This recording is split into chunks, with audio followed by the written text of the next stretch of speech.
आप और हम सभी इस पवित्र यज्ञ में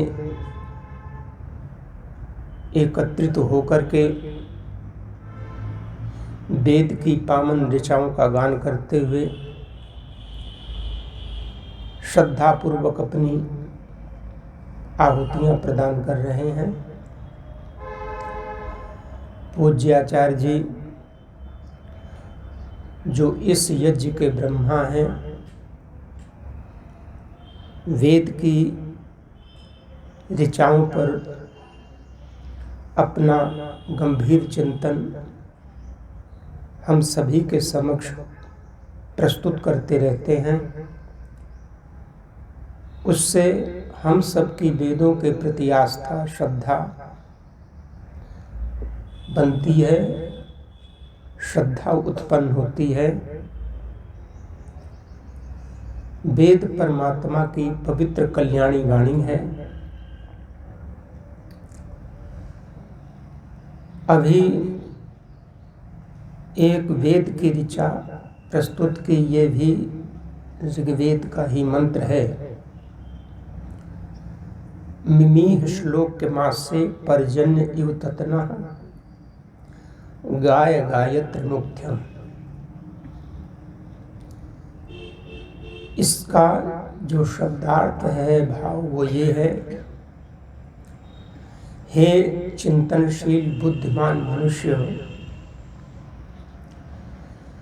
मिमी श्लोक के मास से पर्जन्य इव ततना, आज से तू अपने मुख में श्लोकम वेद की शिक्षा से युक्त पवित्र वाणी को मिमी उसका निर्माण कर और उस वाणी को मिमी श्लोक के मास से पर्जन्य इव, पर्जन्य इव जैसे मेघ वृष्टि करता है, ततना वैसे उसका प्रसार कर, उसको फैला।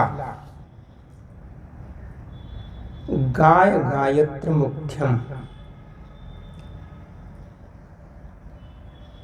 गाय गायत्रम, गायत्री छंद वाले स्तोत्र रूप सूक्तों को तू गाय, उसको पढ़ और पढ़ा, उनको पढ़, उनका स्वाध्याय कर और दूसरों को भी पढ़ा। इस वेद मंत्र में वेद के स्वाध्याय पर भी प्रकाश डाला गया है, स्वाध्याय पर चर्चा की गई है। वेद मंत्र में कहा कि दो चीजें, एक तो वेद का स्वाध्याय, जो हम स्वाध्याय करें वो सिर्फ हम तक सीमित न रहे,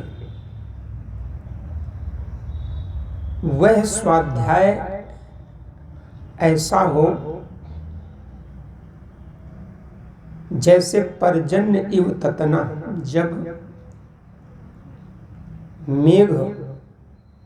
मेघों में पानी भर जाता है तो वो कहीं न कहीं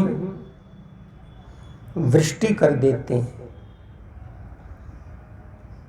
और पृथ्वी में हरितिमा आ जाती है। ऐसे ही हम भी जो वेद से ज्ञान प्राप्त करें, उसको भी हम कहीं न कहीं उसका हम प्रचार और प्रसार करें।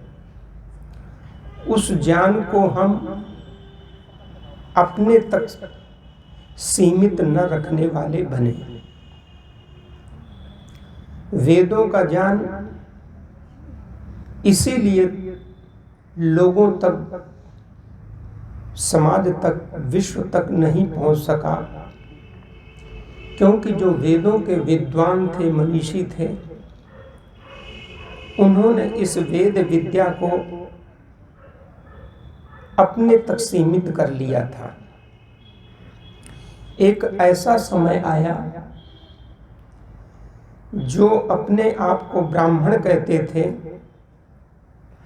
वो ये कहने लगे कि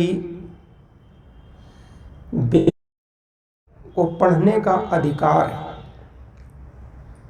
सिर्फ जो जन्मना ब्राह्मण है उन्हीं को है और किसी को नहीं। उसका परिणाम क्या हुआ कि लोग वेद विद्या से दूर होते गए और उसके स्थान पर नए नए मत पंथ संप्रदाय उत्पन्न हो गए।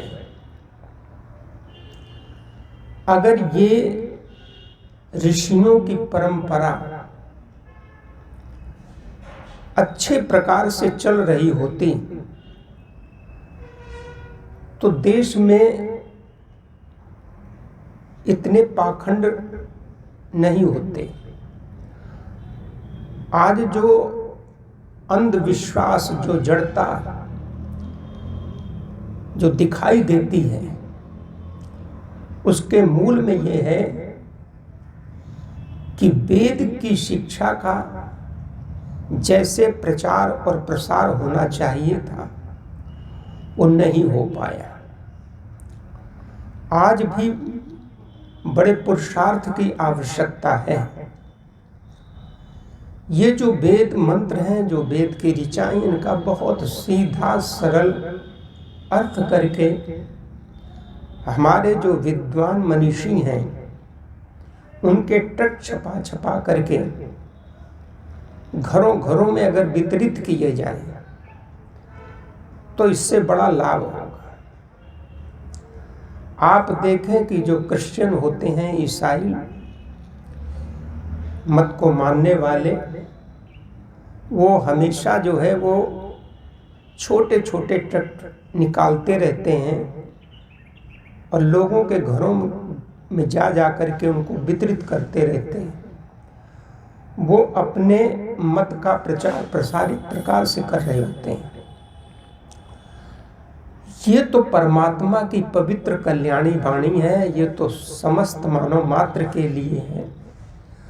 अगर इस दिशा में हमारे सभी सुविज्ञ वेद मर्मज्ञ विद्वान भी गंभीरता से चिंतन करें, उनको यथाशक्ति सहयोग प्राप्त हो सभी लोगों का, तो ये कार्य बहुत कुछ संभव हो सकता है।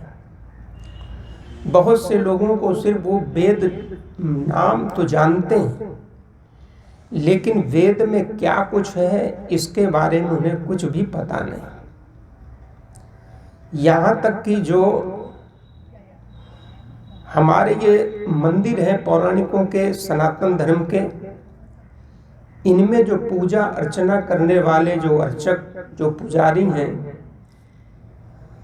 वो भी वेद का नाम लेते हैं, वेद की वहाँ आरती भी उतारते हैं,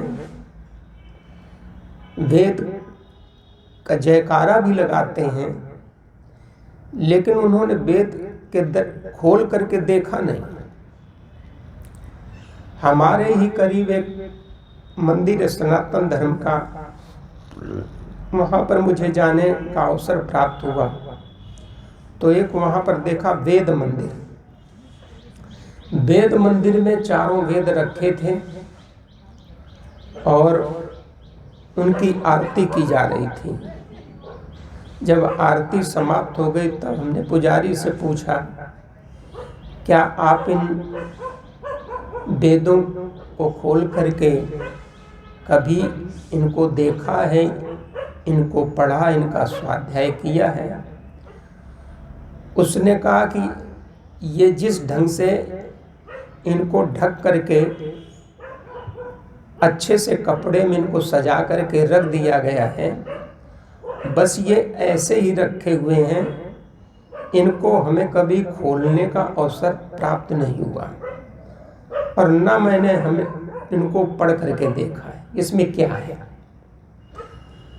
तो हमने कहा अब आप ये देखें कि आप तो ब्राह्मण, ब्राह्मण के लिए तो अध्ययन और अध्यापन करना तो उसका तो परम धर्म होता है, लेकिन आप इन वेदों को यहाँ पर लेकर के उनकी आरती तो उतार रहे हैं, लेकिन इन वेदों में क्या कुछ कहा गया है मनुष्य मात्र के कल्याण के लिए, इस पर कभी आपने विचार नहीं किया।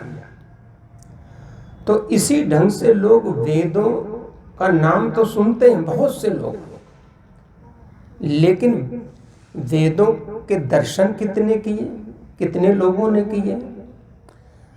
फिर दर्शन करने वाले छोड़ो, फिर उनका खोल कर कितने लोगों ने वेदों को देखा, उनका स्वाध्याय कितने लोगों ने किया।